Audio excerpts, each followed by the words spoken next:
Hind everyone, अगर आप Agniveer paper की तैयारी कर रहे हो तो ये वीडियो आपके लिए मोस्ट इंपॉर्टेंट होने वाला है। आज के इस वीडियो में टोटल 30 प्रश्न लिए गए हैं। 15 प्रश्न सामान्य ज्ञान के रहने वाले हैं और 15 प्रश्न सामान्य विज्ञान के रहने वाले हैं। 30 प्रश्न समाप्त होने के बाद लास्ट में ईमानदारी पूर्वक से कमेंट करके बताना कि इन 30 प्रश्नों में से आपका कितना प्रश्न सही हुआ है। और जितना भी प्रश्न मैं बोलता हूँ कि आप लोगों को बताना है तो सभी लोग नहीं बताते हैं, बस कुछ ही लोग बताते हैं। जैसे अगले वीडियो में मैं बोला था, मतलब काफी सारे प्रश्नों को मैं आप लोगों को करने के लिए दिया था, तो 2 लोग थे जो पूरा का पूरा विस्तार से लिखे थे, बाकी कोई विस्तार से नहीं लिखा था। एक भाई थे शिवचरण नाम से उनका आईडी है, शिवचरण 143 आप लोग यहाँ पर देख सकते हो। और दूसरा जो भाई है इनका नाम अनूप यादव है, अनूप यादव 4083 यहाँ पर इनका आईडी है, आप लोग देख सकते हो। तो मतलब ये लोग पूरा विस्तार से बताए थे, बाकी सब लोग विस्तार से नहीं बताए थे। तो मेरे भाई जब पढ़ाई कर रहे हो ना, तो जो भी मतलब प्रश्न आप लोगों के लिए मैं दे रहा हूँ उसको अच्छे से खोज कर विस्तार से बताओ, क्योंकि हमारा तो अग्निवीर का पेपर निकला हुआ है, आप लोग का तो इस बार पेपर देना है। तो भाई खोज खोज कर पढ़ाई करोगे तो तभी सही रहेगा, ठीक है ना।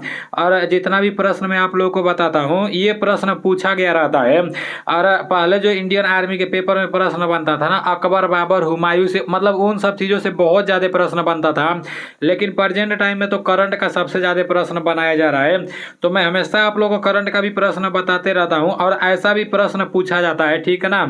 तो मतलब इसमें से आधा से अधिक प्रश्न ओरिजिनल रहता है। तो पूरा का पूरा आप लोग सीरियस लो और पढ़ाई करते रहो, ठीक है ना। जो भी प्रश्न बता रहा हूँ उसका आंसर आप लोग दो। सबसे पहला प्रश्न है, देखो ध्यान से मेरे बातों को सुनते जाना। पहला प्रश्न है, मंत्री परिषद का प्रमुख होता है, मंत्री परिषद का प्रमुख कौन होता है? ये प्रश्न भी मैं आप लोगों को कई बार बता चुका हूँ। देखो मेरा बस एक ही मकसद है कि मैं जो कुछ भी आप लोगों को पढ़ाऊँ, जो कुछ भी बताऊँ ना, वो सब कुछ आप लोगों को याद हो जाए। क्योंकि मतलब बहुत सारी चीज़ें पढ़ोगे और जब याद होगा ही नहीं तो फिर क्या फायदा रहेगा। इसलिए मेरा मकसद एक ही है कि मैं जो कुछ भी आप लोगों को पढ़ाऊँ हमेशा रिवीजन कराते रहूँ और जितना भी पढ़ाऊँ वो आप लोगों को याद हो जाए। मंत्री परिषद का प्रमुख कौन होता है?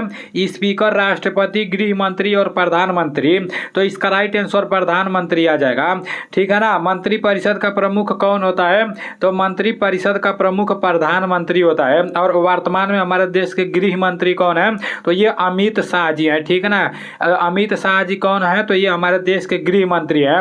और राष्ट्रपति बनने के लिए न्यूनतम आयु कितना होना चाहिए? राष्ट्रपति बनने के लिए न्यूनतम आयु 35 वर्ष होना चाहिए और उपराष्ट्रपति बनने के लिए भी न्यूनतम आयु 35 वर्ष होना चाहिए, ठीक है ना। और राज्यपाल बनने के लिए भी न्यूनतम आयु 35 वर्ष होना चाहिए। ये भी मैं आप लोगों को कई बार बता चुका हूँ। ये बार बार इसलिए बताता हूँ क्योंकि जब मैं पेपर देने गया था ना, तो उसमें मुझसे भी पूछ लिया गया था, मतलब मेरे भी पेपर में आया था कि राष्ट्रपति बनने के लिए न्यूनतम आयु कितना होना चाहिए। सारी चीज़ों को दिमाग में बैठाए रखना। नेक्स्ट प्रश्न है कि राज्यसभा की अध्यक्षता कौन करता है? राज्यसभा की अध्यक्षता कौन करता है? राष्ट्रपति, प्रधानमंत्री, उपराष्ट्रपति और राज्यपाल। तो इसका राइट आंसर क्या हो जाएगा? राज्यसभा की अध्यक्षता कौन करता है? राज्यसभा की अध्यक्षता उपराष्ट्रपति करता है, उपराष्ट्रपति इज राइट आंसर। राज्यसभा की अध्यक्षता कौन करता है? उपराष्ट्रपति करता है। वर्तमान में हमारे देश के राष्ट्रपति कौन है? ये आप सभी लोगों को पता होगा, द्रौपदी मुर्मू, ठीक है ना। और हमारे देश के प्रधानमंत्री कौन है? ये नरेंद्र मोदी जी हैं, ये आप सभी लोगों को पता होगा। और ये जो राज्यपाल बोला गया है ना, मतलब हर राज्य में राज्यपाल होते हैं। तो आपके राज्य का राज्यपाल कौन है? ये आप लोग कमेंट में बताना। उत्तर प्रदेश के राज्यपाल आनंदीबेन पटेल है, ठीक है ना, आनंदीबेन पटेल है। तो ये आप लोग को पता होना चाहिए, क्योंकि इंडियन आर्मी के पेपर में ना मतलब किसी राज्य का राजधानी पूछ देता है, नहीं तो किसी राज्य के राज्यपाल को पूछ देता है, नहीं तो किसी राज्य के मुख्यमंत्री को पूछ देता है। यहाँ से एक प्रश्न जरूर बनते हैं, तो वो आप लोगों को पता होना चाहिए। नेक्स्ट प्रश्न है, उबेर कप का संबंध किस खेल से है? क्रिकेट, बैडमिंटन, फुटबॉल और हॉकी। तो उबेर कप का संबंध किस खेल से है? आप सभी लोगों को पता होना चाहिए। उबेर कप का संबंध अब बैडमिंटन से है, badminton is right answer. Next प्रश्न की तरफ चलते हैं। नेक्स्ट प्रश्न है, निम्न में से इंडिया गेट किस शहर में स्थित है? निम्न में से इंडिया गेट किस शहर में स्थित है? मुंबई, जयपुर, आगरा और दिल्ली। इंडिया गेट के बारे में यहाँ पर बात किया जा रहा है, तो इसका राइट आंसर दिल्ली हो जाएगा, ठीक है ना। अगर पूछ देगा कि इंडिया गेट किस शहर में है, तो इंडिया गेट दिल्ली में है। अगर पूछ देगा कि गेटवे ऑफ इंडिया कहाँ पर है, तो गेटवे ऑफ इंडिया मुंबई में है, ठीक है ना। इंडिया गेट दिल्ली में है और गेटवे ऑफ इंडिया मुंबई में है। देखो मुंबई मतलब बहुत ज़्यादा दूर पड़ता है ना, तो इसका नाम भी बहुत बड़ा है, गेटवे ऑफ इंडिया। इंडिया, मतलब जिससे जो जहाँ पर पड़ता है नाम से आप लोगों को लग रहा होगा। और दिल्ली थोड़ा नज़दीक ही पड़ता है, तो भाई दिल्ली में क्या है, इंडिया गेट है, ठीक है ना। नेक्स्ट प्रश्न की तरफ चलते हैं। नेक्स्ट प्रश्न है कि हाल में ही विश्व एथलेटिक्स संघ का उपाध्यक्ष कौन बना है। हाल में ही विश्व एथलेटिक्स संघ का उपाध्यक्ष कौन बना है। अजहर शाह, आदिल सुमरीवाला, विश्वनाथन आनंद और रोजर बिन्नी। तो इसका राइट आंसर क्या हो जाएगा, ये करंट का प्रश्न है, ठीक है ना, ये आप सभी लोगों को पता होना चाहिए। हाल में ही विश्व एथलेटिक्स संघ का उपाध्यक्ष कौन बना है, तो इसका राइट आंसर आपका हो जाएगा आदिल सुमरीवाला, ठीक है ना, Adil Sumariwala is right answer. Next प्रश्न की तरफ चलते हैं। आपका नेक्स्ट प्रश्न है कि हाल में ही फोर्ब्स की 2023 के रिपोर्ट के अनुसार भारत का सबसे अमीर एथलेटिक कौन बने हैं। तो ये पूरा का पूरा प्रश्न आप लोगों को नहीं दिख रहा था, ठीक है ना, लेकिन यहाँ से आप लोग देख लो और अपने कॉपी में लिख लो। हाल में ही फोर्ब्स की 2023 के रिपोर्ट के अनुसार भारत का सबसे अमीर एथलीट कौन बने हैं। तो ये कौन बने हैं, इसका राइट आंसर क्या हो जाएगा, Cristiano Ronaldo, MS Dhoni, Virat Kohli और नीचे क्या दिया है, नीचे आपका दिया है लियोनस मेसी। तो इसका राइट आंसर आपका हो जाएगा Virat Kohli. Virat Kohli is right answer. Current का प्रश्न है, आप सभी लोगों को पता होना चाहिए। नेक्स्ट प्रश्न की तरफ चलते हैं। आपका नेक्स्ट प्रश्न है कि निम्न में से कौन सा महासागर पनामा नहर से जुड़ा है। तो निम्न में से कौन सा महासागर पनामा नहर से जुड़ा है, मोस्ट इंपॉर्टेंट प्रश्न है। बहुत बार ये इंडियन आर्मी के पेपर में पूछा जा चुका है, इस बार भी पूछा गया था, ठीक है ना। तो पनामा नहर से कौन सा महासागर जुड़ा हुआ है, अटलांटिक और उत्तर महासागर, प्रशांत और अटलांटिक महासागर, अटलांटिक और हिंद महासागर, इनमें से कोई नहीं। इसका राइट आंसर क्या हो जाएगा, इसका राइट आंसर हो जाएगा प्रशांत और अटलांटिक महासागर, ठीक है ना। निम्न में से कौन सा महासागर पनामा नहर से जुड़ा है, तो प्रशांत और अटलांटिक महासागर पनामा नहर से जुड़ा है, ठीक है ना, प्रशांत और अटलांटिक महासागर पनामा नहर से जुड़ा है। नेक्स्ट प्रश्न है कि प्रसिद्ध गीत सारे जहां से अच्छा की रचना किसने की। प्रसिद्ध गीत सारे जहां से अच्छा की रचना किसने की, तो इसका राइट आंसर क्या हो जाएगा, बंकिम चंद्र चटर्जी और रविंद्रनाथ टैगोर, मोहम्मद इकबाल, जयदेव। तो इसका राइट आंसर आपका मोहम्मद इकबाल हो जाएगा। प्रसिद्ध गीत सारे जहां से अच्छा की रचना मोहम्मद इकबाल ने की, ठीक है ना, Mohammad Iqbal is right answer. Next प्रश्न की तरफ चलते हैं। आपका नेक्स्ट प्रश्न है कि गुरुत्वाकर्षण का नियम किसने दिया। ग्रेविले, न्यूटन, चार्ल्स बेबेज और आइंस्टीन।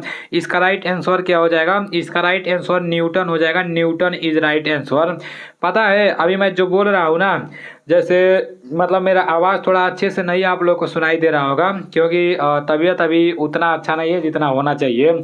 अभी गला वाला पूरा बैठा हुआ है, पूरा का पूरा रोज़ के रोज़ गर्म पानी पी रहा हूँ भाई, तो इसलिए थोड़ा मतलब आवाज़ में दिक्कत हो रहा होगा, तो इसको लेकर आप लोग परेशान नहीं होना, धीरे धीरे ये सही हो जाएगा। नेक्स्ट प्रश्न है कि मोहन बागान किस खेल की टीम है। बास्केटबॉल, फुटबॉल, क्रिकेट और हॉकी।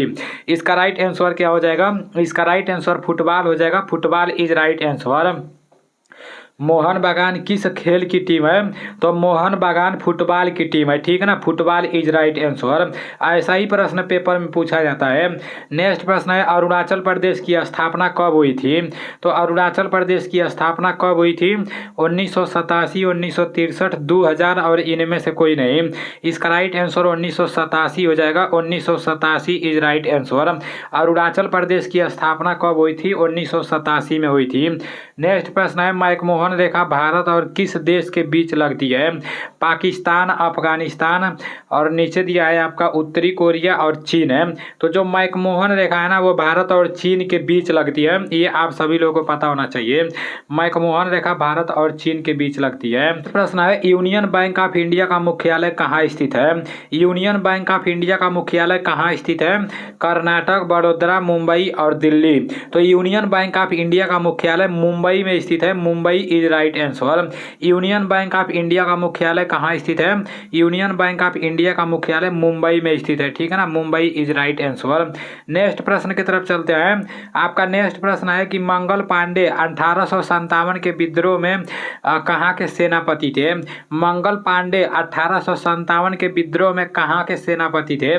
कई बार मैं आप लोगों को बता चुका हूँ, इसका आंसर आप लोगों को खुद बताना है। अब देखता हूँ कितने लोग इसका आंसर बता रहे हैं, कितने लोग सीरियस होकर पढ़ाई कर रहे हैं। मंगल पांडे 1857 के विद्रोह में कहाँ के सेनापति थे? नई दिल्ली, मेरठ, कानपुर और झांसी। तो ये आप लोगों को बताना है, ठीक है ना। इस बार पूछा गया था कि 1857 की क्रांति किससे संबंधित है, तो मंगल पांडे से। जैसे जब मैं पेपर दिया था ना तो उसमें ये प्रश्न पूछा गया था। तो 1857 की क्रांति मोस्ट इंपॉर्टेंट है, और 1857 की क्रांति से जितना भी इंपॉर्टेंट प्रश्न बनता है ना, मतलब पूरा का पूरा इकट्ठा करके लिख दिया हूँ। और सिर्फ इसी से नहीं, मतलब इंडियन आर्मी का जो पेपर होता है, एक चैप्टर से लेकर जितना मोस्ट इंपॉर्टेंट प्रश्न रहता है वो सारी चीज़ें मैं इकट्ठा करके लिख दिया हूँ। कम से कम 3000 क्वेश्चन लिख दिया हूँ। और इसको जब आप लोग पढ़ोगे ना, ऐसा नहीं है कि बहुत मेहनत करके याद करना पड़ेगा। इसको 5, 6 बार, 7 बार जब पढ़ोगे ना, तो वो प्रश्न कहीं भी देखोगे तो आसानी से ट्रिक लगा दोगे, क्योंकि मैं विस्तार से लिखा हूँ, सीरियल वाइज लिखा हूँ। इस बार जो पेपर में प्रश्न पूछे गए थे, मतलब 700 ओरिजिनल प्रश्न है जो इस बार पूछे गए थे, तो वो भी मैं इकट्ठा करके लिख दिया हूँ। वहाँ पर मैं लिखा हूँ 2023 का ओरिजिनल प्रश्न, ठीक है ना। तो वो पूरा का पूरा PDF बन रहा है, मतलब बन गया है समझो। तो वो आप लोगों को मिल जाएगा, थोड़ा इंतजार करो, ठीक है ना। नेक्स्ट प्रश्न है, दुनिया का सबसे बड़ा द्वीप कौन सा है? दुनिया का सबसे बड़ा द्वीप कौन सा है? तो न्यू गिनी, इंग्लैंड, ग्रीनलैंड और जापान है। इसका राइट आंसर क्या हो जाएगा? इसका राइट आंसर ग्रीनलैंड हो जाएगा। बोला जा रहा है कि दुनिया का सबसे बड़ा द्वीप कौन सा है? तो दुनिया का सबसे बड़ा द्वीप ग्रीनलैंड है, ठीक है ना, ग्रीनलैंड इज राइट आंसर। अभी आप लोग के सामान्य ज्ञान के 15 प्रश्न समाप्त हो चुके हैं। अब सामान्य विज्ञान की तरफ चलते हैं। सामान्य विज्ञान का पहला प्रश्न है कि जल को शुद्ध किस गैस से किया जाता है? जल को शुद्ध किस गैस से किया जाता है? नाइट्रोजन, अमोनिया, क्लोरीन और प्रभाजी आसवन। कई बार मैं आप लोगों को बता चुका हूँ, इसका राइट आंसर क्लोरीन हो जाएगा। जल को शुद्ध क्लोरीन से किया जाता है। नेक्स्ट प्रश्न है कि टंगस्टन का अयस्क है। टंगस्टन का अयस्क है वोल्फ्राम, हेमेटाइट, बॉक्साइट और इनमें से कोई नहीं। इसका राइट आंसर वोल्फ्राम हो जाएगा। Wolfram is right answer. Tungsten का अयस्क है वोल्फ्राम है, ठीक है ना। टंगस्टन का अयस्क वोल्फ्राम है। नेक्स्ट प्रश्न है, मनुष्य के शरीर की सबसे बड़ी हड्डी कौन है? मनुष्य की शरीर की सबसे बड़ी हड्डी के बारे में यहाँ पर बात किया जा रहा है। ये जो स्टेपिज हड्डी है, ये छोटी हड्डी है। यहाँ पर बोला गया है कि मनुष्य के शरीर की सबसे बड़ी हड्डी कौन है? तो नीचे आपका ऑप्शन है फीमर, टिबिया और इनमें से कोई नहीं। तो इसका राइट आंसर फीमर हो जाएगा। मनुष्य के शरीर की सबसे बड़ी हड्डी फीमर होती है, ठीक है ना। और ये जो फीमर हड्डी होती है, ये हम लोग के जांघ में पाई जाती है, तो ये भी आप लोग याद रखना। और टिबिया नामक हड्डी पैर में पाई जाती है। नेक्स्ट प्रश्न है कि लार के पाचन में मदद कौन सा एंजाइम करता है? लार के पाचन में मदद कौन सा एंजाइम मदद करता है? पेप्सिन, रेनिन और लाइसोजाइम और स्टार्च है। तो इसका राइट आंसर क्या हो जाएगा? इसका राइट आंसर आपका स्टार्च हो जाएगा। Starch is right answer. Next प्रश्न की तरफ चलते हैं। आपका नेक्स्ट प्रश्न है कि थर्मामीटर में कौन सा पदार्थ प्रयोग किया जाता है? भाई ये अगर आपको नहीं आएगा ना, तो मेरे भाई आप पढ़ाई अच्छे से नहीं कर रहे हो। थर्मामीटर में कौन सा पदार्थ प्रयोग किया जाता है? तांबा, सोना, पारा और लोहा। इसका राइट आंसर हो जाएगा आपका पारा, ठीक है ना। थर्मामीटर में कौन सा पदार्थ प्रयोग किया जाता है? तो पारा किया जाता है। सबसे हल्की गैस है, सबसे हल्की गैस यहाँ पर पूछा जा रहा है। सबसे हल्की गैस कौन सी है? तो मतलब एच हाइड्रोजन हो गया, हीलियम हो गया, लिथियम हो गया, इनमें से कोई नहीं। तो इसका राइट आंसर क्या हो जाएगा? इसका राइट आंसर आपका हाइड्रोजन हो जाएगा, ठीक है ना। सबसे हल्की गैस हाइड्रोजन है। नेक्स्ट प्रश्न है कि आरबीसी का जीवन काल होता है। तो इसका राइट आंसर क्या हो जाएगा? 115 दिन, 102 दिन, 120 दिन, 104 दिन। तो इसका राइट आंसर आपका 120 दिन हो जाएगा। आरबीसी का जीवन काल 120 दिन होता है, ठीक है ना। आरबीसी का जीवन काल 120 दिन होता है।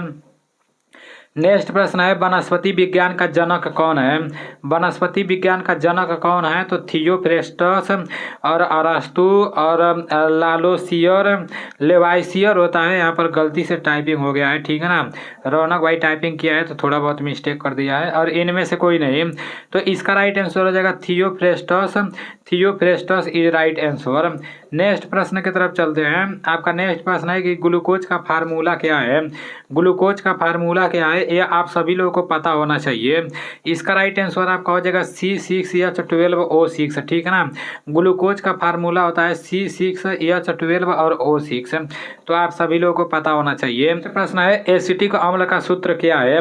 एसिटिक अम्ल का सूत्र क्या है, तो इसका राइट आंसर क्या हो जाएगा C6H12O6 और CH3COOH CH4COOH, इनमें से कोई नहीं। तो एसिटिक अम्ल का सूत्र क्या होता है, इसका राइट आंसर CH3COOH हो जाएगा। ये इस तरह से लिखा जाएगा, ठीक है ना। CH3 हो जाएगा, उसके बाद से C, उसके बाद से O, उसके बाद से H हो जाएगा, ये 3 नीचे रहेगा, ठीक है ना। एसिटिक अम्ल का सूत्र क्या होता है, CH3COOH होता है। नेक्स्ट प्रश्न है कि चाकू से काटी जाने वाली धातु कौन सी है। चाकू से काटी जाने वाली धातु कौन सी है, सोडियम, नाइट्रोजन, ऑक्सीजन और हाइड्रोजन है। तो इसका राइट आंसर सोडियम हो जाएगा। चाकू से काटी जाने वाली धातु कौन सी है, चाकू से काटी जाने वाली धातु सोडियम है। Sodium is right answer. आपका नेक्स्ट प्रश्न है कि इमली में कौन सा अम्ल पाया जाता है।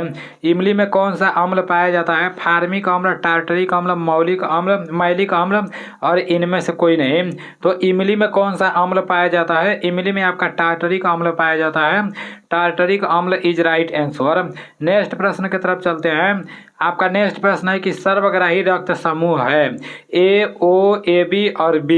तो सर्वग्राही रक्त समूह कौन सा होता है, AB होता है, ठीक है ना। और सर्वदाता रक्त समूह O होता है। नेक्स्ट प्रश्न की तरफ चलते हैं। नेक्स्ट प्रश्न है कि पित्तरस का निर्माण किससे होता है, यकृत से, छोटी आंत से, बड़ी आंत से, और इनमें से कोई नहीं। इसका राइट आंसर यकृत से हो जाएगा। पित्तरस का निर्माण यकृत से होता है, ठीक है ना। पित्तरस का निर्माण यकृत से होता है। नेक्स्ट प्रश्न है और लास्ट प्रश्न है कि आलू में अंकुरित भाग कौन सा है, आंखें, जड़, तना, और इनमें से कोई नहीं। तो लास्ट वाला तो आप लोगों के ऊपर छोड़ता हूँ, ठीक है ना।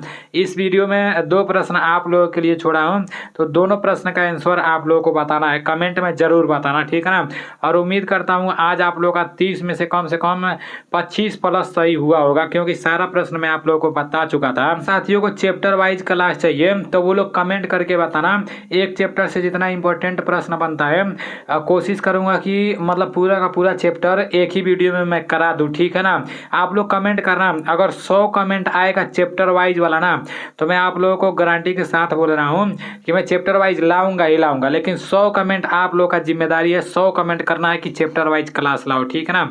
तो एक चैप्टर से जो इंपॉर्टेंट प्रश्न बनते हैं, जैसे 20 प्रश्न रहेंगे, 30 प्रश्न रहेंगे या 50 प्रश्न रहेंगे, तो वो पूरा का पूरा मैं एक ही वीडियो में लाकर दे दूंगा आप लोगों को। आप लोगों को अपने कॉपी में लिखना है और उसको याद करना है, ठीक है ना। तो चलो ठीक है, मिलते हैं अगले वीडियो में। जय हिंद, वंदे मातरम, इंकलाब जिंदाबाद।